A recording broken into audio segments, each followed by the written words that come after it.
how you can live with the same lady day after day throughout your life unless you identify her your wife?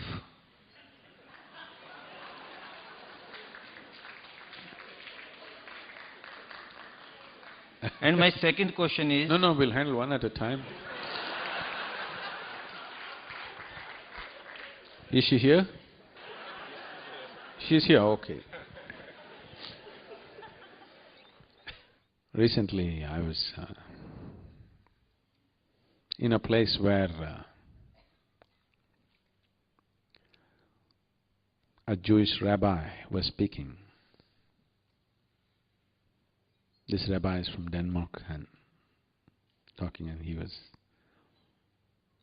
talking about some other rabbi, I don't remember the name, a very wise one who said this to someone.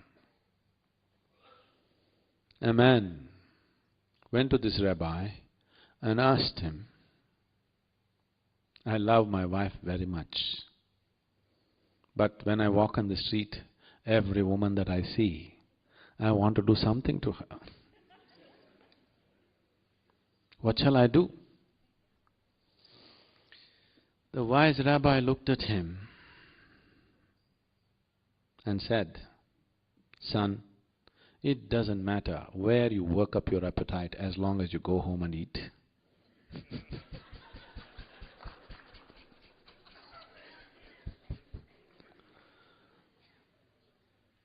Now, if being with one person is happening only because you have identified them to be something to you,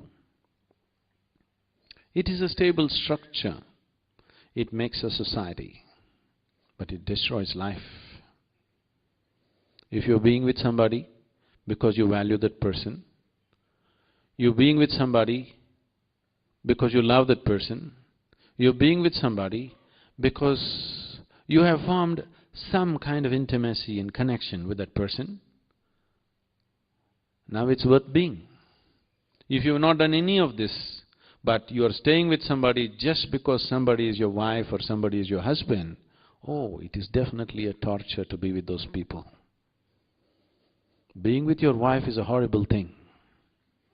If she is a woman that you love, it's a wonderful thing. You can't stand her, but she is your wife, that is a horrible thing. A lot of people have done this to themselves. So, being a husband or wife is a social thing. It is not an individual thing. Individual thing is two human beings have built a certain relationship that they value. That is what is the individual thing. Somebody is my wife is something that you only tell somebody. If you believe she is your wife and she has to be this, this and that, then it is just torture between two people. It is only socially you tell somebody, this is my wife.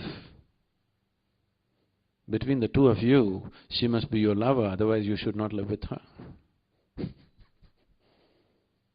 Yes? Sadguru, we are conditioned to 14 million frequencies, and we see only thing which is within this space and time. Now, polarity and identity are simultaneous things. You say, get rid of all duality, and we get rid of identity, which is physically not possible. And simply because we are conditioned to space and time. Have you ever gone beyond space and time and had the taste of eternal bliss?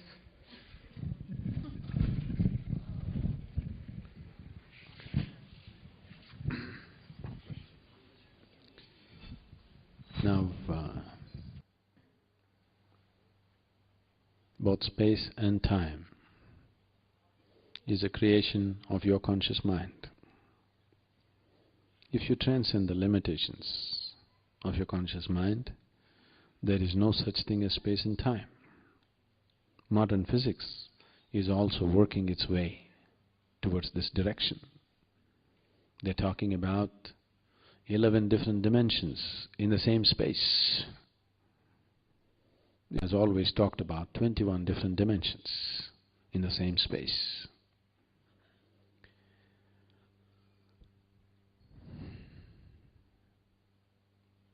Many years ago,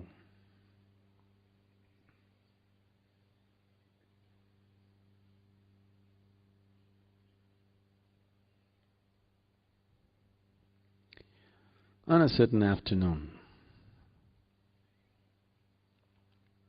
till then I managed my time and space very well. On a certain afternoon, I happened to be sitting on a small hillock which I was involved with, which I loved, which I knew very intimately. Till that moment, I always thought this is me, and the rest is the other. I handled the other quite well, but still this was me and that was the other. Suddenly I burst forth into an experience. I did not know which is me and which is not me. What was me was all over the place. The very rock that I was sitting on, the very air that I breathe, the atmosphere around me, everything became me. That doesn't make logical sense. Because if you want to make any kind of logical sense, you need two. Without two, there is no logic. And suddenly there was no two, it was all me. Everything was just me. I thought this lasted for about 10 to 15 minutes. But when I came back to my normal senses, about 4.5 hours had passed. I was sitting there with my eyes open, fully conscious. I was not in any kind of trance or whatever. I am fully conscious. But time just flipped, and I found for the first time in my adult life, tears were flowing through my eyes. Me and tears were impossible. But I've always been peaceful and happy, that's never been an issue. But here my shirt is wet with tears, and I'm bursting with a completely different kind of ecstasy, which is just the body cannot contain. When I really shake myself to my normal senses and try to understand what is happening to me, the only thing that my mind could say was, maybe I'm losing my balance. Maybe I'm just going off. But it is so beautiful, I don't want to lose it for a moment. The next time this happened to me, I was sitting with my family at the dinner table. Actually, it was in my experience just 2 minutes. It was only 2 minutes, but 7 hours had passed. This started happening, and one day I just sat down and I thought it's maybe 20-25 minutes, but 13 days had passed. I was sitting right there, eyes open, fully conscious. It never occurred to me that I should eat or sleep or anything. I sat in one place for 13 days, not with any effort, not with any intention, not with any attitude towards attainment or anything.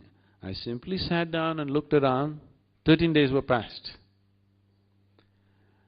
So time and space is very much the creation of your logical mind. Once you transcend that, there is no time and space. And you don't even have to cross time and space to be blissful. Blissfulness will happen to you in so many ways. Right now, I think there are lots of people here who are practicing Shambhavi Mahamudra. You sit down in the morning, 21 minutes, you become totally blissful. Drunk, but fully aware. Look into my eyes and see I'm stoned all the time, but fully conscious. This moment if I want I can flip, or this moment if I want I can be alert and conduct the situation the way I want. And if you were aware of the culture, as Sri Karan Singh was mentioning, Shiva is known as the Adi Yogi. He was inebriated all the time. He was drunk. At the same time, he's a perfect ascetic, sitting there in absolute meditation and drunk at the same time. This is what it means. And this is how all of us should be. Absolutely inebriated, but perfectly stable within ourselves. Now, the need for seeking something from outside will completely disappear. Once you're blissful by your own nature, your life becomes an expression of your blissfulness, not in pursuit of happiness. And that's the shift that needs to happen in every life.